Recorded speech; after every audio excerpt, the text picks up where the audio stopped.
औज़ुबिल्लाहि मिनश्शैतानिर्रजीम बिस्मिल्लाहिर्रहमानिर्रहीम। नाजरीन, मैं आपके सामने हाज़िर हूँ। 24 घंटे आपको इसी तरह से आधे मिनट से लेके 2 मिनट 3 मिनट की ज़रूरी सिर्फ ख़बरें मिलती रहेंगी। 24 घंटे में सिर्फ एक दफ़ा पाकिस्तानी वक्त के मुताबिक रात 9 बजे मैं खुल के बोलूँगा, अपना मौक़िफ़ ज़ाहिर करूँगा। तो उस पर हो सकता है कि 15 से 30 मिनट लग जाएं, सिर्फ एक वक्त में।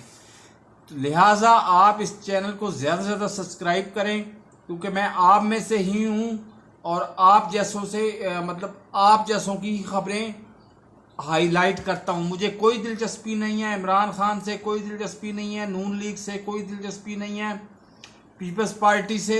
मुझे दिलचस्पी है तो सिर्फ पाकिस्तान से और पाकिस्तान के आम आवाम से। तो मेरे इस चैनल को ज़्यादा से ज़्यादा सब्सक्राइब करें। अब आते हैं शरीफ ख़ानदान में इख्तलाफात की बात पर। शरीफ ख़ानदान में इख्तलाफात की बातें जो आजकल पीटीआई के रहनुमा कर रहे हैं, बहुत ज़्यादा हाईलाइट कर रहे हैं, ये सब झूठ है। ये दरअसल उनकी ड्रामेबाजी है।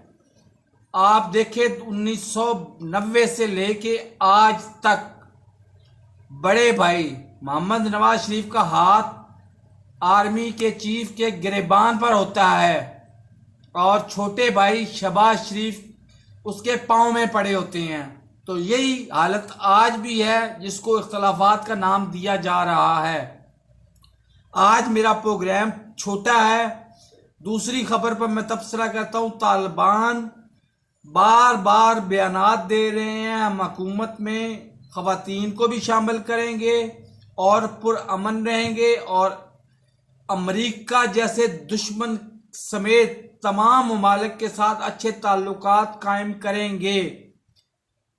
इस मामले में जो बाइडन जो प्रेसिडेंट है यूएसए का, वो अपनी जगह पे सही कहता है कि इनकी तारीख बताती है, 200 साल की तारीख बताती है कि ये हमेशा किसी ना किसी के साथ लड़ते रहे हैं। अगर इनको कोई नहीं मिला तो ये अपने सके भाइयों के साथ लड़ते रहे हैं।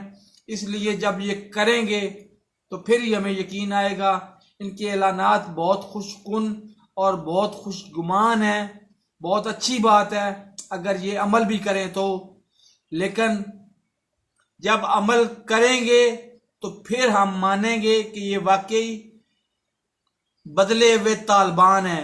वरना टीटीपी की तरह अगर ये मासूम शहरियों को, पाकिस्तानियों को मारेंगे, शहीद करेंगे, तो फिर ये वही तालिबान है जो एक मकतबा फ़िक्र को कहते हैं कि ये मुसलमान है, बाकी मकातबे फ़िक्र ना सिर्फ काफिर हैं बल्कि वाजिबुल कत्ल है। तो इस मुल्क से मैं इस चीज का कायल हूं कि इस मुल्क से मजहब को सिरे से निकाल ही देना चाहिए, क्योंकि कादियानियों को हमने काफिर करार दिया। कादियानियों में अल्लाह ताला ने ऐसे अजीम नाम पैदा किए, सर जफरुल्लाह खान, उसके बाद डॉक्टर अब्दुल सलाम ने इतना अजीम कारनामा सर अंजाम दिया कि उसने फिजिक्स में नोबल इनाम हासिल किया। लेकिन हमने महज इसलिए पाकिस्तानी उसको मानने से इनकार कर दिया कि वो उसका मजहब कादियानी था।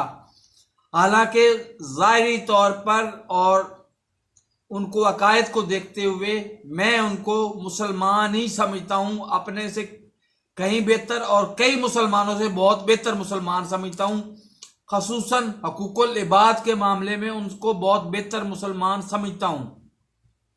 बहरहाल ये 3 बातें आपसे करनी थी। आज का प्रोग्राम तो मेरा थोड़ा होगा, लेकिन ये प्रोग्राम रात 9 बजे एक तो नशर हुआ करेगा, अभी थोड़ा लेट नशर हो रहा है, और ये प्रोग्राम 15 से 30 मिनट का भी हो सकता है। इसके अलावा जो है वो 25 सेकंड, 30 सेकंड, 1 मिनट, 2 मिनट की सीधी सादी खबर होगी जो आपके मतलब की होगी।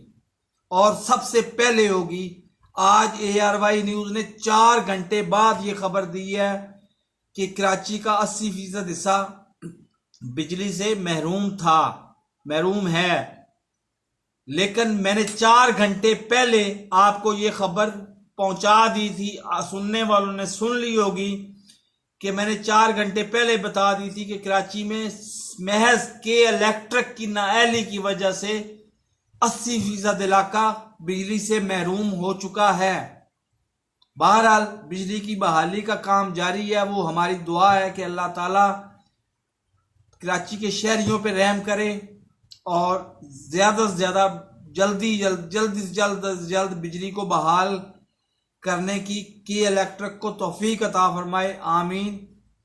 और मेरे इस चैनल को फिर आपसे गुजारिश है कि चैनल को ज़्यादा से ज़्यादा सब्सक्राइब करें और साथ लगे बेल आइकन को दबा के ऑल नोटिफिकेशन को ऑन कर दें। अगर मेरी लंबी वीडियोस नहीं भी देखना चाहते तो ब्रेकिंग न्यूज़ ज़रूर देखते रहें।